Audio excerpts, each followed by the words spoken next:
আসসালামু আলাইকুম, আমি সালমান হাসান।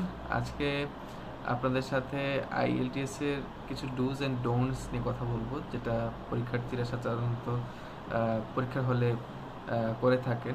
তো আইএলটিএস এর ইনভিজিলেটর হিসেবে কাজ করতে গিয়ে আমার এরকম কিছু মনে হয়েছে যে এই ভুলগুলো চাইলেই এড়ানো যায়। তো সেগুলো নিয়ে একটু কথা বলবো। প্রথম যে ব্যাপারটা নিয়ে কথা বলবো সেটা হচ্ছে আপনার টেস্ট সেন্টারে যে রিপোর্টিং টাইম থাকে, রিপোর্টিং টাইমে কিন্তু আপনি সময় মতো পৌঁছাবেন অবশ্যই। এবং আপনার যে পাসপোর্টটা আপনি সঙ্গে করে নিয়ে যান, সেটাতে যে সিগনেচারটা থাকে সেই সিগনেচার অনুযায়ী ভেরিফিকেশনের সময় সিগনেচার করবেন। অনেকে সেটা মনে করতে পারেন না, এবং সেক্ষেত্রে খুব বেশি একটা সমস্যা না হলেও এই ব্যাপারটাতে একটু স্মার্টনেস দেখাবেন। সেকেন্ড যে বিষয়টা সেটা হচ্ছে আপনার আনসার স্ক্রিপ্ট নিয়ে। আনসার স্ক্রিপ্ট আপনি অবশ্যই নিট অ্যান্ড ক্লিন রাখবেন, যেহেতু এটা আপনার পুরোটা প্রেজেন্টেশনের উপর নির্ভর করে যে আপনি কতটা স্মার্টলি এখানে আনসার করছেন বা রেসপন্সটা করছেন। তো আনসার স্ক্রিপ্টে খুব বেশি ঘষা মাজা করবেন না। লিসনিং এবং রিডিংয়ের ক্ষেত্রে অনেকে দেখেছি যে বক্সটা থাকে একটা আনসারের জন্য, সেই বক্সগুলো ঘষা মাজা কাটাকুটি করে একদম যাচ্ছে তাই করে ফেলেন।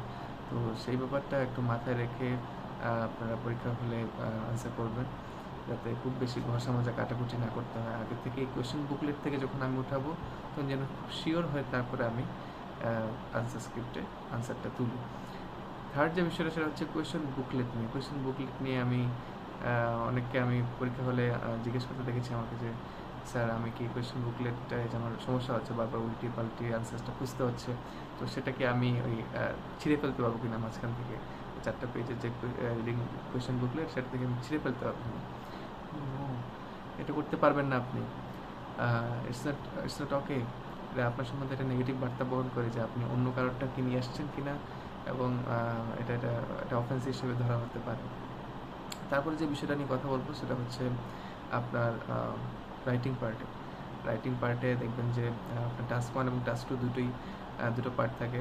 তো টাস্ক 2 ডাবল নাম্বার ক্যারি করে, কিন্তু এর মানে এই না যে টাস্ক 1 আপনি টাচ করবেন না। টাস্ক 1 অবশ্যই টাচ করবেন, এবং টাস্ক 1 এবং টাস্ক 2 জন্য আপনার ওই রকমের সময় থাকে। অনেককে দেখেছি টাস্ক 1 যাচ্ছে তাই তো কোনোভাবে লিখে শেষ করে ফেলছে, কিন্তু টাস্ক 2 তে এসে এতটা সময় দিচ্ছে, দেখা যাচ্ছে 1 ঘন্টার মধ্যে 50 মিনিট সময় সে দিয়ে দিচ্ছে টাস্ক 2 এর জন্য।